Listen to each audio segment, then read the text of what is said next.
ظاہری کے ایام قریب آئے تو حضور نے سرخ پٹی باندھی، تیز بخار ہے نبی کریم کو، 2 صحابہ سہارا دے کے مسجد میں لائے، نبی پاک علیہ السلام کو بظاہر سہارا دے کے لایا گیا۔ کریم رسول نے لوگوں کو جمع کیا، حضور آج کیا ہونے والا ہے، آج کیا کہا جائے گا، آج کس لیے میٹنگ بلائی ہے؟ نبی کریم کے کل صحابہ جب مسجد میں جمع ہوئے تو کھچا کھچ مسجد بھری ہے۔ مثال ظاہری سے چند یوم پہلے کی بات، نبی پاک نے فرمایا آج تمہیں کوئی جہاد کی ترغیب نہیں دینی، آج کوئی نیا پیغام نہیں دینا، آج تمہیں بتانا ہے کہ رب نے اپنے بندے کو اختیار دیا ہے، چاہے تو دنیا میں رہے، چاہے تو اس کی بارگاہ میں حاضر ہو جائے۔ اس عبد نے بارگاہ ربوبیت کی طرف لوٹنے کا ارادہ کر لیا ہے۔ حضرت صدیق اکبر رونے لگے تو صحابہ نے کہا تمہیں کیا ہوا؟ کہنے لگے سمجھ نہیں رہے، کسی کی بات نہیں کر رہے، نبی پاک تو اپنی بات فرما رہے ہیں، اس نے جانے کا ارادہ کر لیا۔ سنیے میرے بھائی، محبوب پاک نے فرمایا بھائی کسی شخص کو میری طرف سے کوئی تکلیف پہنچی ہو تو بدلہ لے سکتا ہے، بدلہ لے سکتا ہے، کسی کو تکلیف پہنچی ہو۔ صحابہ پھوٹ کے رونے لگے، محبوبہ کرم ہی کرم ہوا ہے، رحمت ہی رحمت آئی، آپ کے بارے میں گمان کرنے والا بھی دائرہ ایمان سے نکل جائے گا۔ حضور آپ کیا فرما رہے ہیں؟ فرمایا نہیں بھائی اٹھو۔ پیچھے سے جناب عکاشہ بن محصن اٹھے، ہاتھ کانپتے ہیں، آگے بڑھے، کہنے لگے یا رسول اللہ، ایک جنگ کے موقع پر آپ نے درہ مارا تھا، ننگی پیٹھ پر صفیں سیدھی کراتے، بات دل میں رہ گئی ہے، میں نے بدلہ لینا ہے۔ نبی کریم نے فرمایا بلال دوڑ کے جاؤ، فاطمہ کے گھر درہ پڑا ہے، درہ لاؤ۔ سیدنا بلال حبشی کہتے میں گیا، دستک دی سیدہ طیبہ طاہرہ، حضرت فاطمہ فرمانے لگی بلال کیسے آئے ہو؟ اماں جی وہ درہ چاہیے تھا۔ سیدہ کو تشویش ہوئی، کہنے لگے بلال نہ تو جنگ پہ جانا ہے، نہ جہاد ہے، نہ کوئی ایسا موقع ہے، حضور کی تو طبیعت مبارک بظاہر بڑی علیل ہے، درہ کیا کریں گے؟ حضرت بلال عرض کرنے لگے اماں جی ایک صحابی بدلہ لینے لگے ہیں، صاحب طبقات نے جملے لکھے ہیں، کہتے ہیں بی بی صاحبہ نے درہ بھی دیا اور امام حسن حسین کو بھی باہر نکالا۔ فرمانے لگی عکاشہ سے کہنا 100 درے مارے، ان 2 شہزادوں کے جسم پر نبی پاک کے قریب نہ جائے، میں نے 2 بچے پیدا ہی اپنے محبوب پر قربان کرنے کے لیے کیے، ان کو لے جائے۔ حضرت بلال کہتے میں 2 شہزادے لے کے آیا، اور جب دروازے میں میں لے کے پہنچا تو نبی پاک نے دیکھا تو آنکھوں میں آنسو آ گئے، فرمایا ان کو بٹھا دو، مجھے پتا ہے فاطمہ نے کیا کہہ کے بھیجا ہے۔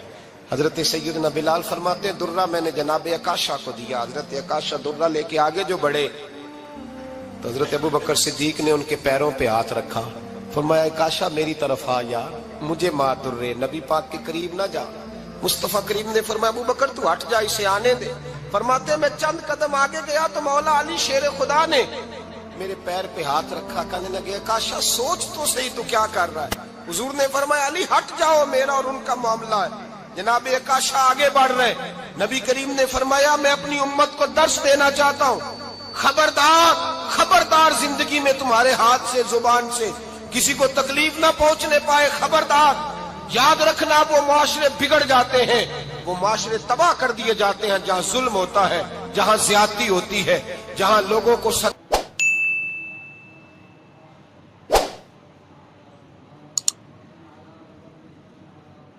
جاتا ہے۔ محبوب کریم کے قریب آئے حضرت عکاشہ کا حضور میری پیٹھ ننگی تھی، آپ بھی ذرا کپڑا ہٹائیے۔ نبی کریم نے پیٹھ سے کپڑا ہٹایا، جناب عکاشہ نے درہ جو اٹھایا تو صحابہ کی چیخیں نکلی، حضرت عکاشہ نے درہ دور پھینکا، حضور کے بطن اطہر سے لپٹ گئے، چومنے لگے، کہنے لگے حضور وہ تو صفیں سیدھی کراتے لگ گیا تھا، آپ نے کہاں مارا تھا؟ یا رسول اللہ میں تو بہانہ بنا رہا تھا کہ جاتی دفعہ مجھے وجود چومنے کا موقع نصیب ہو جائے، مجھے یہ موقع نصیب ہو جائے۔ میرے حبیب نے فرمایا جس نے جنتی دیکھنا ہو میرے عکاشہ کی زیارت کر لے۔ بھائی ظلم کا دروازہ کھلا ہوا ہے اور لوگ بھول جاتے ہیں زیادتی کرتے ہوئے، وہ بہو سے ہی کیوں نہ کریں، وہ اپنے گھر کے بھول جاتے ہیں کہ شاید پوچھنے والا کوئی نہیں، شاید میزان نہیں لگے گا۔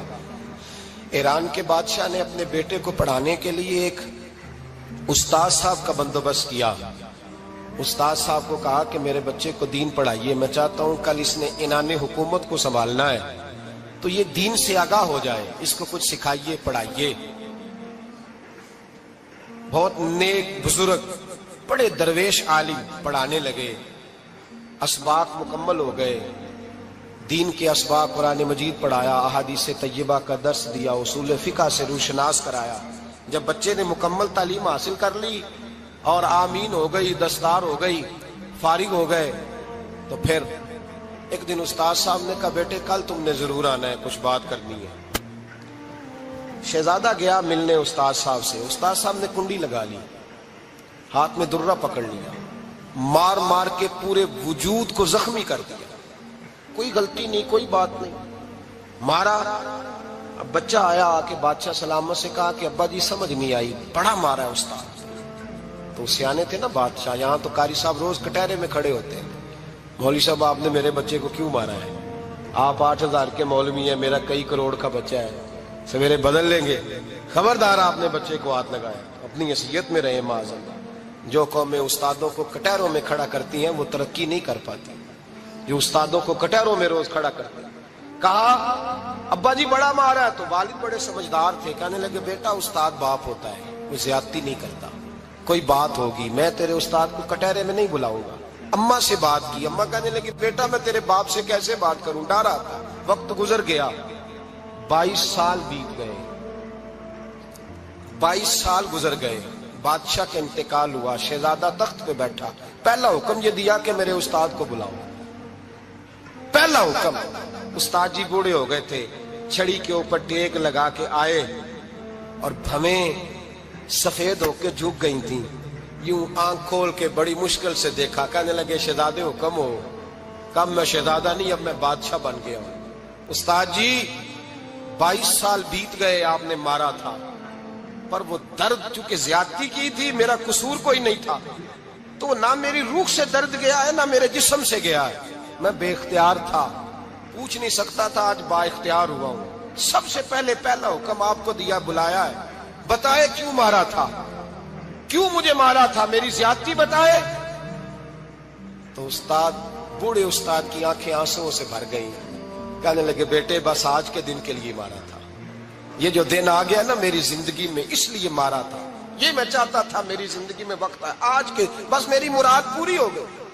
کہا صاحب کس لیے، مجھے بھی سمجھائے۔ آپ فرمانے لگے کتنی دیر ہو گئی تجھے مار کھائے ہوئے، کتنا زمانہ بیت گیا؟ کہنے لگا 22 سال۔ فرمایا زخم بھولے تو نہیں، درد ختم تو نہیں ہوئی، تمہیں بات 1 منٹ کے لیے بھی تمہارے حافظے سے محو تو نہیں ہوئی؟ کہا استاد جی روز رات کو یاد آتی، روز خیال آتا تھا۔ استاد کہنے لگے بھائی تو بے اختیار تھا، پوچھ نہیں سکا، 22 سال تجھے یاد رہا، مجھے پتا تھا تو ایک دن حکمران بنے گا، میں نے تجھے اس لیے مارا تھا کہ بیٹے یاد رکھنا، کسی پہ ظلم نہ کرنا، اگر تجھے 22 سال تک یاد رہا ہے تو جس پر تو ظلم کرے گا اسے بھی قیامت تک یاد رہے گا، اور یہ یاد رکھنا تو آج با اختیار ہوا تو تو نے مجھے بلا لیا ہے، قیامت کے دن غریب با اختیار ہو جائیں گے، مظلوم با اختیار ہو جائیں گے، وہ با اختیار ہوں گے، للہ الواحد القہار، رب کریم کی بارگاہ کے اندر ان کا اختیار ہوگا، اکیلے اللہ کی حکمرانی ہوگی، پھر وہ بلائیں گے بڑے بڑے کج کلاہ، دنیا میں جن کی پگڑیاں اونچی تھی وہ سر جھکائے کھڑے ہوں گے، دنیا میں جو ڈکٹیٹر بنتے تھے ان کی پشتیں لال ہوں گی، ان کو غدار لکھا جائے گا، قیامت تک نہیں بھولے گا۔ ظلم کرنا تو سوچ سمجھ کے کرنا، اتنا کرنا جتنا تم سہ سکتے ہو، اتنی زیادتی کرنا جتنی قیامت میں تم برداشت کر سکتے ہو۔ میرے نبی کریم صلی اللہ علیہ وسلم نے فرمایا ظلم سے بچو، یہ قیامت کے اندھیروں میں سے ایک اندھیرا ہوگا۔ زندگی میں زیادتی نہ کریں، اگر تھوڑی دیر کے لیے کوئی چیز برداشت کر جائیں گے تو وہ فائدہ دے جائے گی، کچھ دیر کے لیے اگر سہ جائیں گے تو نفع مل جائے گا، سہنے کی کوشش کریں لیکن زیادتی نہ کریں، نظر کو، سوچ کو، ذہن کو پاک رکھیں، اور میرے بھائی زندگی پوری ظلم سے بچیں، زیادتی سے بچیں۔ امیر المومنین حضرت جناب سیدنا عمر فاروق رضی اللہ تعالیٰ عنہ رات گھر میں تھے تو رونے لگے، بڑی دیر تک روتے رہے۔ والدہ اٹھی تو صاحبزادے سے کہنے لگی پتہ کرو تمہارے باپ کو کیا مسئلہ ہے۔ شہزادے آئے، کہنے لگے امیر المومنین والد گرامی کیا ہوا؟ تو حضرت عمر فاروق کہنے لگے بیٹا اپنی اماں کو بلاؤ۔ والدہ آ گئی، کیا بات ہے، کچھ طبیعت خراب ہے تو حکیم کا بندوبست کیا جائے۔ تو حضرت عمر کہنے لگے کچھ بھی نہیں، آج مسجد سے نکلا ہوں تو نبی پاک کے صحابہ میری تعریفیں کر رہے تھے، یہ حضرت فاروق اعظم کے وصال کے قریب کے دن ہے. تعریف ایک تو حضرت یہ رونے کی بات ہے کہ خوش ہونے کی. آپ فرمانے لگے نہیں، سوچتا ہوں باہر تو میں اچھا رہا ہوں، پتہ نہیں گھر میں ہی کوئی زیادتی نہ ہو گئی ہو، پتہ نہیں تمہارے ساتھ بھی میرے معاملات ٹھیک تھے کہ نہیں. صحابہ تو تعریف کرتے ہیں. رو رہا ہوں تمہاری وجہ سے نہ الجھ جاؤں، بیوی ہی نہ کہے میرا حق ہی ادا نہیں کیا. یہ لفظ کہتے کہتے پہاڑ ہے یہ شخص، کیسر و کسرا کانپتے ہیں. حضرت عمر رو پڑے. بی بی سے کہنے لگے مجھے اللہ کی رضا کے لیے معاف نہیں کر دیتی؟ میرے اوپر بوجھ تھا امت کا، میں ساری رات مدینے کی گلیوں میں پھرتا تھا، دن سارا مسجد میں گزرتا تھا، میں تجھے وقت نہیں دے پایا، معاف نہیں کر دیتی؟ تو زوجہ کہنے لگی نہیں عمر، میں نے بھی زندگی میں اپنا کوئی سکھ چین نہیں دیکھا، کوئی چاؤ پورا نہیں کیا، میں کیسے معاف کر دوں؟ میں نہیں معاف کرتی. حضرت عمر زمین پہ بیٹھ گئے، رونے لگے. کہنے لگے چل معاف کر دے. کہنے لگی ایک وعدہ کرو، قیامت کے دن رب کریم کی بارگاہ میں میری سفارش کرو گے؟ اللہ کی بارگاہ میں عرض کرو گے کہ اللہ اچھی تھی، مجھے کپڑے دھو کے دیتی تھی، روٹی پکا کے دیتی تھی، میری عزت کی محافظ تھی؟ جناب عمر کہنے لگے تیرے ساتھ وعدہ ہے، رب اپنے فضل سے عمر کو جنت دے گا تو عمر تجھے جنت میں ساتھ لے کر کے جائے گا، تیرے ساتھ وعدہ ہے. میرے بھائی جن کے دلوں میں احساس تھا کہ ہم سے کوئی زیادتی نہ ہو جائے کسی جگہ، وہ تو یہاں تک معاملہ کرتے تھے، یہاں تک ان کا خیال رہتا تھا. عزیزو، ایک تو نظر میں حیا پیدا کریں. والدین کی بہت بڑی ذمہ داری ہے. لاکھوں بچے مرضی کی شادیاں کر رہے ہیں، ہزاروں گھر اجڑ رہے ہیں. یہ وہ والا زہر ہے جو ہر گھر میں تیزی سے پھیلتا چلا جا رہا ہے. پہلے ہم کہتے تھے کہ بچہ باہر نہ نکلے، اب کہتے ہیں اللہ کہیں موبائل لے کے تنہا نہ بیٹھ جائے، کہیں تنہا نہ بیٹھ جائے. کیا بنے گا اس کا اگر یہ گندگی اور یہ ایسا نشہ ہے جو اجاڑ کے رکھ دے. بخاری شریف میں حدیث ہے، قاضی ایاز مالکی رحمۃ اللہ علیہ نے بڑی تفصیل سے لکھی ہے. راوی حضرت انس بن مالک ہیں. ایک بندہ بڑی دور سے آیا نبی پاک صلی اللہ علیہ وسلم کی زیارت کے لیے، بڑی دور سے. عرب کے جو سردار ہوتے تھے ان کے بڑے ناز نخرے ہوتے تھے. وہ خیر آج بھی ہیں، پروٹوکول کا ماحول آج بھی، یعنی وزیر صاحب کے آگے دو چار گاڑیاں نہ ہوں تو ان کو مزہ ہی نہیں آتا. پولیس والے آگے پیچھے بھاگیں تو حالانکہ ان کو نہیں پتا کہ جو پولیس والے آگے پیچھے بھاگ رہے ہیں نا، یہ حکومت بدلی تو گرفتار کرنے بھی انہوں نے آنا ہے. لیکن وہ بڑا مزہ آتا ہے جب لوگ گاڑی کے پیچھے بھاگتے ہیں. کیا بات ہے جناب، بڑی بات. اور ہماری طبیعتوں میں پتہ نہیں کون سی. تو نبی پاک صلی اللہ علیہ وسلم کی خدمت میں وہ شخص بڑی دور سے آیا. تو عرب کے بادشاہوں کا مزاج تھا، پروٹوکول بڑا چاہتے تھے. ان کا تو یہ طریقہ تھا کہ حکمرانی کرنی ہے جیسے بھی ہو. اگر کسی غلام نے دھوپ میں بندھا رہ گیا، اونٹ اور چھاؤں میں نہیں باندھا تو درے مارتے تھے، اور اگر اس نے کھول کے باندھ دیا تو پھر بھی مارتے تھے. کہتے تھے اتنا سیانا ہو گیا تو انہیں پوچھا ہی نہیں، خود بخود ہی باندھ دیا. وہ شخص حضور کی بارگاہ میں آیا اور بہت سارے لوگوں کے پاس کیونکہ وہ جاتا تھا اپنے سربراہ کا پیغام لے کے، تو وہ کانپ رہا ہے جب حضور کی بارگاہ میں گیا، ڈر رہا ہے. اب ذرا بات کو سمجھنا.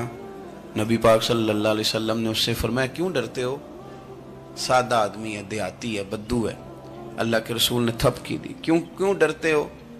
تو کہتے حضور مجھے آداب نہیں آتے اور مجھے ڈر آتا ہے، کوئی بات اگر ایسی ہو گئی، آپ مدینے کی حکومت کے سربراہ ہیں، تو کہیں آپ ناراض نہ ہو جائیں. حضرت انس بن مالک فرماتے ہیں بات کہاں کی تھی پہنچ کہاں گئی. جب اس نے یہ کہا نا کہ آپ تو حکومت کے سربراہ ہیں، کہیں کوئی غلطی نہ مجھ سے ہو جائے، تو نبی پاک کی آنکھوں میں آنسو آ گئے. حضور رونے لگے اور نبی پاک صلی اللہ علیہ وسلم فرمانے لگے نہ بھائی، تو کسی حکومت کے سربراہ کے پاس نہیں آیا، نہ تو اس بیٹے کے پاس آیا ہے جس کی ماں گوشت کے خشک ٹکڑے کھا کے بھی گزارا کر لے گی. میں تو ایک غریب ماں کا بیٹا ہوں.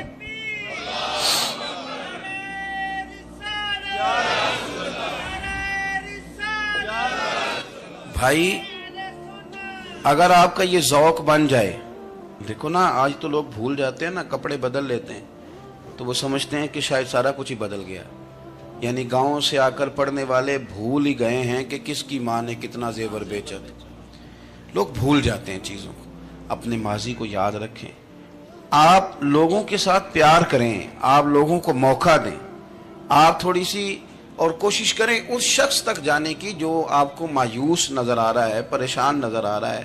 یہ ہمیں میلاد والے محبوب صلی اللہ علیہ وسلم نے درس دی. ایک اور پہلو، حضور سید عالم صلی اللہ علیہ وسلم نے، ہمارے ہاں نا ابھی بھی برادری کی تقسیم ہے، ابھی بھی، اور کچھ میں نے ایسے کمزور لوگ بھی دیکھے، یہ اس طرح کی حرکتیں ہارے ہوئے لوگ کرتے ہیں، ہارے ہوئے لوگ جو اپنے آپ کو سمجھتے ہیں کہ میں کوئی بڑا آدمی ہوں۔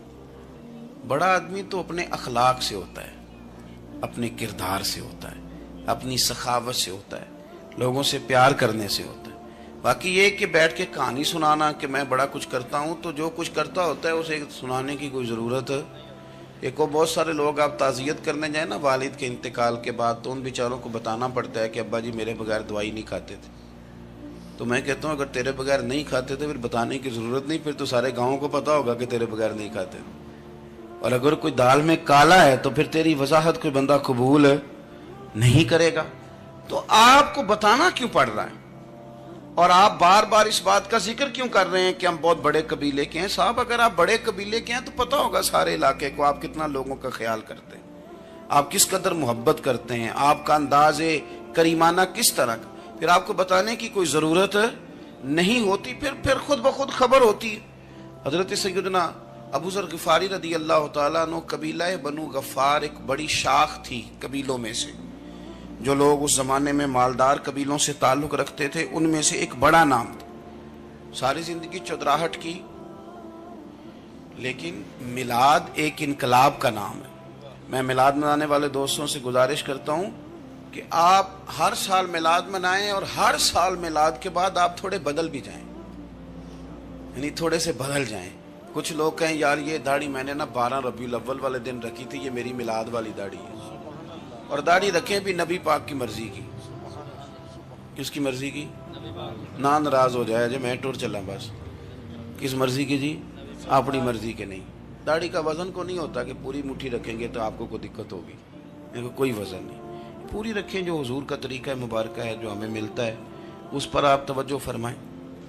تو میں جو بات عرض کرنے جا رہا ہوں وہ میلاد انقلاب ہے۔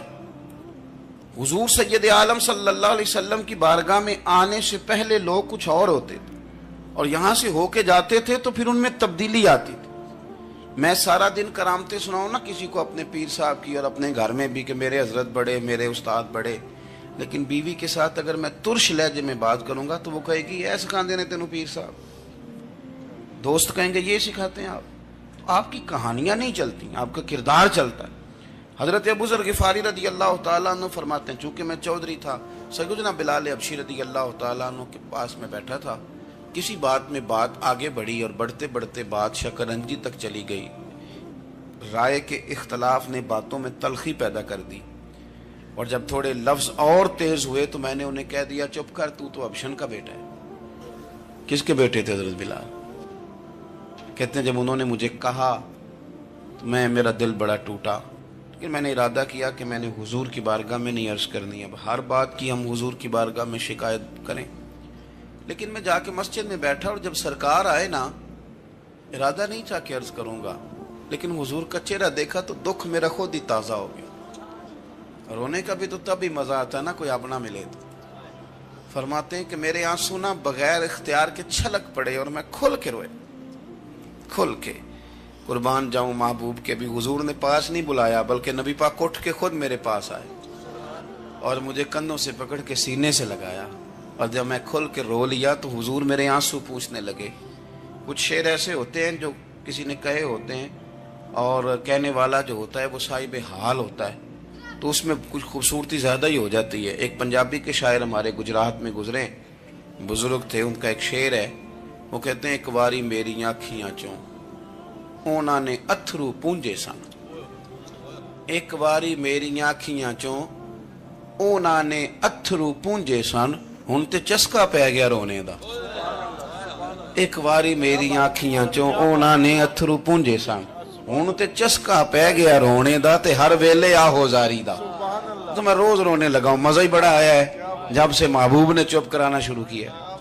میرے عزیز، اور پھر حضرت بلال حبشی رضی اللہ تعالیٰ عنہ چونکہ حضور کے غلام تھے، اور انہیں پتہ تھا کہ سرکار میری ناز برداری کرتے ہیں، حضور نے چپ کرایا۔ فرمایا کیوں روتے ہو؟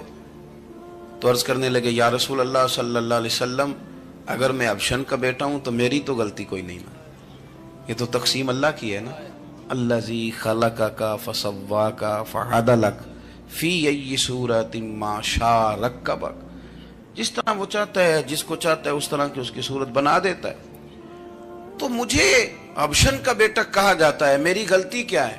حضرت بلال نے بھی نہیں بتایا کس نے کہا، لیکن نبی پاک صلی اللہ علیہ وسلم نے کیا فرمایا؟ امام یوسف صالحی نے لکھا ہے، ذرا غور کرنا بات پر، تسلیاں لوگ اور رنگ میں بھی دیتے ہیں، پر یہ تسلی بڑی انوکھی ہے۔ حضور فرمانے لگے، بلال اگر تو ابشن کا بیٹا ہے تو پریشان کیوں ہوتا ہے؟ کالے رنگ والی ماں کا بیٹا ہے تو پریشان کیوں ہوتا ہے اگر تیری والدہ کا رنگ کالا ہے تو؟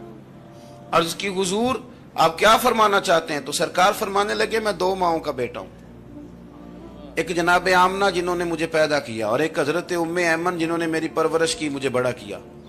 حضور فرمانے لگے، میری ماں آمنہ کا رنگ گورا تھا اور میری ماں ام ایمن کا رنگ کالا ہے۔ تو فرمایا اگر تجھے کسی نے کالے رنگ والی ماں کا بیٹا کہا تو اسے کہہ دینا مدینے والی محبوب کے بھی تو ایک والدہ کا رنگ کالا ہے، تو کہہ دینا۔